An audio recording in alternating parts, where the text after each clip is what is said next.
Guverinoma y'Ububiligi yavuze ko yifuza ko Perezida wa Uganda Yoweri Kaguta Museveni yabahuza n'u Rwanda rwacanye umubano n'Ububiligi kuwa 17 Werurwe 2025. Maxime, Minisitiri w'Intebe wungirije akaba na Minisitiri w'Ububanyi n'Amahanga w'Ububiligi, yabikomojeho ubwo yahuraga na Perezida Museveni kuwa 5 tariki ya 25 Mata. Yavuze ko Ububiligi bukibona u Rwanda nk'igihugu cy'ingirakamaro mu karere kandi rukaba ruri mu mwanya mwiza wo gufatanya n'abandi mu gushakira igisubizo kirambye ibibazo by'umutekano muke mu burasirazuba bwa Repubulika Iharanira Demokarasi ya Kongo RDC. Mu kiganiro n'abanyamakuru, Maxime yavuze ko uretse kuba yaje kureba Perezida Museveni nk'inararibonye ishobora gutanga igisubizo kirambye mu gukemura ikibazo cy'amakimbirane yabaye akarande mu burasirazuba bwa Kongo, ashobora no kuba ikiraro cyo kongera kwegera u Rwanda. Mu magambo ye bwite, Maxime yavuze ko Perezida Museveni ari uw'agaciro kuko ashobora kujya hagati y'impande ebyiri mu bibazo bya diplomasi. Uyu mugabo uri mu ruzinduko rw'akazi aho ari kuzenguruka mu bihugu byo mu karere k'ibiyaga bigari nka Uganda, Repubulika Iharanira Demokarasi ya Kongo RDC n'u Burundi, yavuze ko ababajwe nuko atabasha gusura u Rwanda kuko nta mubano rugifitanye n'Ububiligi nk'uko bishimangirwa na The East African, aho niho yahereye ashimangira ko akeneye kubyaza umusaruro ubunararibonye bwa Perezida Museveni ku karere k'ibiyaga bigari ndetse n'icyubahiro abakuru b'ibihugu bo mu karere bamuha, ari nabyo Ububiligi bubona nk'urufunguzo mu gukemura ibibazo by'umutekano muke mu burasirazuba bwa Kongo ndetse no kuzahura umubano wabwo n'u Rwanda. Yagize ati, mu by'amahirwe make ku rwego ibintu biriho ubu ntibyanshobokera gusura u Rwanda nyuma y'uko rufashe umwanzuro wo guhagarika umubano wacu mu bya diplomasi. Nasobanuriye Perezida Museveni ko habayeho ibinyoma byinshi muri iki kibazo. Guhagarara k'umubano wa diplomasi si cyo gisubizo kiboneye ku bantu bareba ibintu mu buryo butandukanye. U Rwanda rwamenyesheje guverinoma y'Ububiligi ko rucanye umubano nabwo mu bya diplomasi nyuma y'ubushishozi bwakozwe ku buryo bukomeza kwimakaza imyitwarire ya gikoloni yatandukanyije Abanyarwanda kugeza kuri Jenoside yakorewe Abatutsi mu mwaka w'1994. Ububiligi ni nacyo gihugu cyakomeje gufatanya na guverinoma ya RDC mu gukwirakwiza ibinyoma mu mahanga hagamijwe kurufungira amayira mu bafatanyabikorwa barwo. Guverinoma y'u Rwanda igaragaza ko uwo mubano ushobora kongera kuburwa mu gihe Ububiligi bwaba bwihannye iyo myitwarire ya gikoloni ikomeje kugira ingaruka ziremereye mu karere k'ibiyaga bigari. Maxime yavuze ko Ububiligi bugifite icyizere ko hazaboneka amahirwe y'ibiganiro byongera kuzahura umubano wabwo n'u Rwanda, ari nabyo bizafasha buri ruhande kumva neza impamvu ya buri wese mu gufata imyanzuro. Yatanze urugero rw'uko Ububiligi bwakomeje kwimakaza umubano n'Uburusiya ku rwego runaka mu gihe bwafatiwe ibihano kubera kugaba ibitero kuri Ukraine. Maxime yagaragaje ko yanyuzwe no kubona guverinoma ya Kongo n'ihuriro AFC M23 byatangaje ko byatangiye guharanira kugera ku guhagarika intambara no ku biganiro bigamije kugarura amahoro mu burasirazuba bwa Kongo. Nyuma y'amasaha make humvikanye indi nkuru ya Minisitiri w'Ububanyi n'Amahanga n'Ubutwererane Ambasaderi Olivier Nduhungirehe na Minisitiri w'Ububanyi n'Amahanga wa RDC Teresa Kayikwamba wa Guinée bashyize umukono ku masezerano y'ibanze afungurira umuryango andi masezerano agamije kugarura umubano mwiza hagati y'ibihugu byombi. Ni amasezerano yasinye yasinyiwe i Washington DC, abayobozi b'ibihugu byombi bahujwe n'umunyamabanga wa Leta Zunze Ubumwe za Amerika Marco Rubio. Ububiligi bushima izo ntambwe zitanga icyizere kidashidikanywaho mu guharanira guhagarika intambara mu burasirazuba bwa RDC, bugashima umusanzu wa Qatar, umuryango w'ubumwe bwa Afurika, umuryango wa Afurika y'Iburasirazuba EAC ndetse n'umuryango w'ubukungu bw'ibihugu bya Afurika y'Amajyepfo SADC. Perezida Museveni na Maxime baganiriye ku miterere y'umutekano muke mu burasirazuba bwa RDC, aho ingabo za leta ya FARDC n'abambari bazo bahanganye n'abarwanyi b'ihuriro AFC M23 bakomeje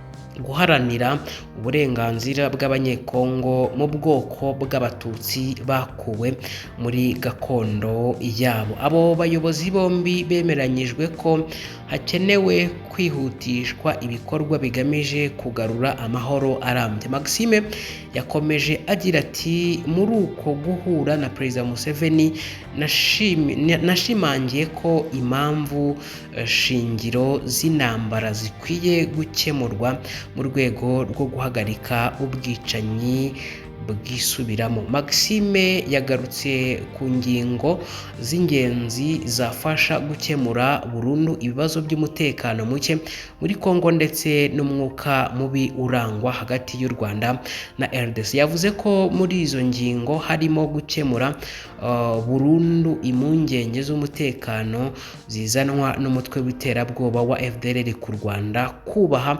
ubusugire bw'ibihugu byo mu karere, kwimakaza ukwihuza kw'akarere, gukemura ikibazo cy'ubuhunzi kimaze imyaka myinshi, kurwanya imvugo zuzuye urwango yibasira igice runaka cy'abaturage no kubahiriza uburenganzira bwa muntu. Ariko kandi ahangaha twakwibaza ngo ese Ububiligi bwaba bushaka ko Museveni abwunga n'u Rwanda? Mu kwezi gushize u Rwanda nibwo rwafashe icyemezo cyo gucana umubano n'Ububiligi, runategeka ko abadiplomate b'iki gihugu kuva ku butaka bw'u Rwanda byihuse. Iki cyemezo cyajyanye n'ibindi bikorwa birimo guhagarika imishinga y'iterambere Ububiligi bwari bufite mu Rwanda yari ifite agaciro karenga miliyoni 95 z'amayero. Imiryango itari ya leta, yaba iyo mu gihugu na mpuzamahanga ishingiye ku myemerere nigamije inyungu rusange, yanditse inakorera ku butaka bw'u Rwanda, nayo yabujijwe kugirana imikoranire iyo ari yo yose na guverinoma y'Ububiligi cyangwa ibigo biyishamikiyeho. Impamvu y'ibyo byemezo nuko hari hashize igihe kinini Ububiligi busaba amahanga n'imiryango mpuzamahanga kurufatira ibihano, burushinja gufasha umutwe w'iterabwoba wa M23 ukorera muri RDC. U Rwanda rwarabihakanye, rwamagana iyo myitwarire y'Ububiligi. Igihugu cyagize uruhare rukomeye mu mateka mabi yabaye mu karere ka Afurika y'ibiyaga bigari kuva mu bihe bwarukoronezaga hamwe na RDC ndetse n'u Burundi. Bikiba Minisitiri w'Ububanyi n'Amahanga w'Ububiligi Maxime yahise atangaza ko igihugu cye nacyo kiza gusubiza, avuga ko abadiplomate bose b'u Rwanda barirukanwa. Maxime byamenyekanye ko ari nawe wazengurutse amahanga mu izina ry'Ububiligi asabira u Rwanda ibihano, kandi uko yabikoreraga yabaga avugana n'abayobozi bo muri RDC bakamwereka ibyo agomba kuvuga. Icyakora kuri iyi nshuro yahinduye imvugo agaragaza ko Ububiligi bukibona u Rwanda nk'umufatanyabikorwa wabwo ushoboye mu karere unafite ubushobozi bwo gukemura intambara yo mu burasirazuba bwa Kongo. Minisitiri yabigarutseho ubwo yari yahuye na Perezida wa Uganda Yoweri Kaguta Museveni mu ruzinduko ari kugirira mu karere.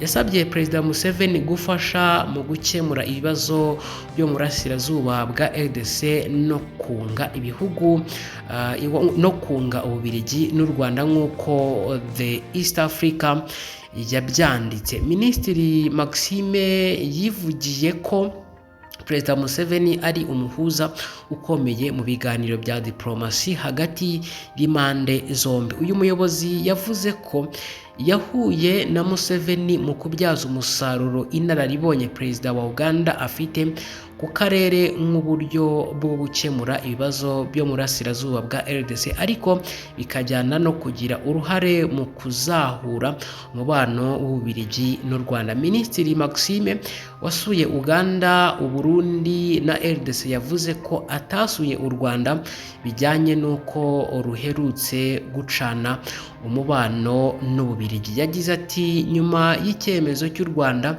cyo guhagarika umubano ushingiye kuri diplomasi, kujya i Kigali ntabwo byashoboka muri uru rwego.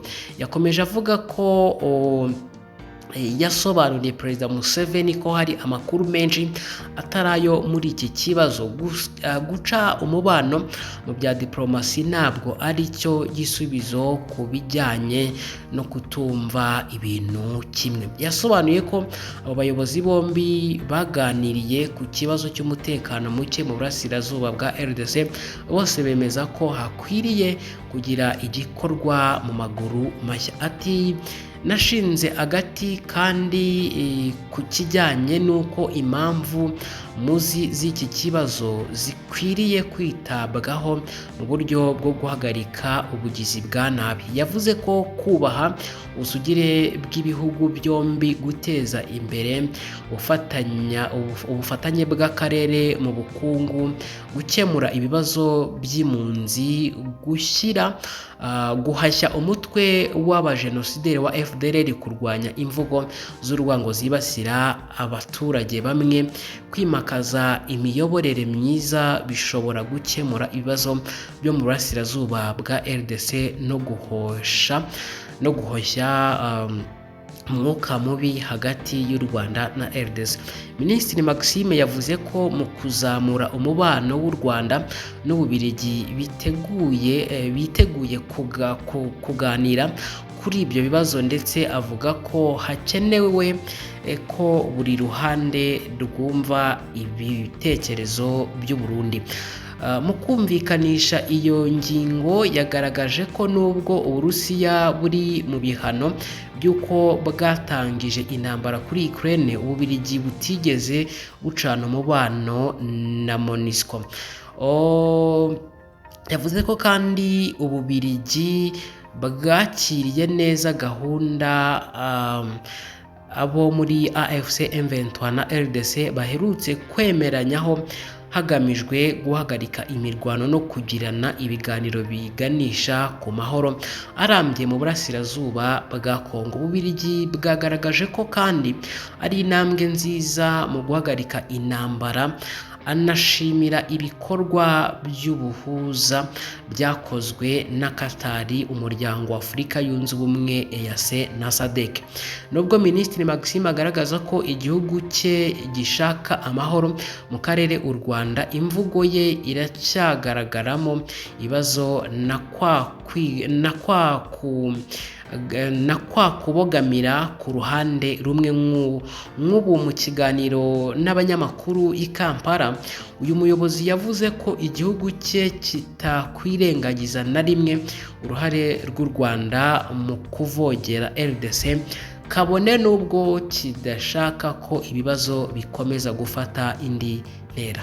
Ikindi, bisa naho Ububiligi bufite umugambi ukomeye w'igisirikare muri RDC no mu karere. Impamvu nuko muri Werurwe 2025 indege y'ingabo z'Ububiligi yavuye i Buruseli yerekeza i Kinshasa ikomereza muri Kindu. Ku munsi wakurikiyeho yasubiye i Kinshasa ihava kuwa 20 Werurwe 2025. Kuwa 21 Werurwe 2025 iyo ndege itwara abantu 16 yagurutse mu karere ka Afurika y'ibiyaga bigari igwa i Bujumbura mu Burundi isubira i Buruseli ku munsi wakurikiyeho. Nyuma Minisitiri Maxime yatangaje ko igihugu cyabo gifite abasirikari 6 mu burasirazuba bwa RDC mu butumwa bwa EU bwo gufasha ingabo za FARDC.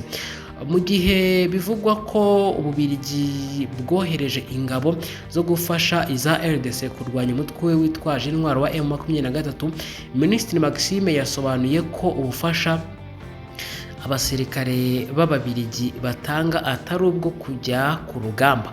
Minisitiri w'Ububanyi n'Amahanga w'Ububiligi Maxime yasabye Perezida Museveni kunga igihugu cyabo n'u Rwanda. Minisitiri w'Ububanyi n'Amahanga w'Ububiligi Maxime ari kumwe n'abayobozi bakuru muri Uganda mu ruzinduko yagiriye muri Uganda. Minisitiri w'Ububanyi n'Amahanga w'Ububiligi Maxime yahuye n'imiryango iharanira uburenganzira bwa muntu. Ndabashimiye kandi mbifurije gukomeza kugira ibihe byiza.